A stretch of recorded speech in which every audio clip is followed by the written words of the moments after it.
Tasnuva, yes. তুমি কি Dyer অর্থ জানো? হ্যাঁ, আমি জানি।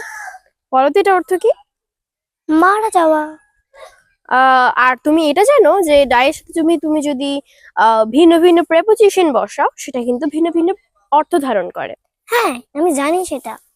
ঠিক আছে, জানলে বলো তো ডাই অফ অর্থ কি? ডাই অফ অর্থ হচ্ছে রোগে মরা। For example, he died of cholera. Okay. বলো তো ডাই বাই অর্থ কি? বিষ খেয়ে মরা।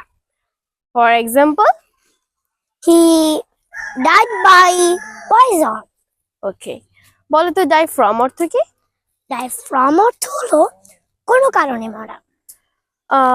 For example, he died from overeating. Okay. Die for, দেশের জন্য মরা। ওকে।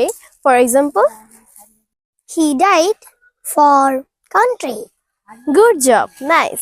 তুমি অনেক ভালো বলেছো। বন্ধুরা, তোমরা যদি এরকম সুন্দর সুন্দর, ইন্টারেস্টিং এবং দরকারি ভিডিও পেতে চাও, আমার পেজটি অবশ্যই ফলো করবে, আমার ইউটিউব চ্যানেলটি অবশ্যই সাবস্ক্রাইব করবে, আর ভিডিওটি শেয়ার করতে ভুলবে না।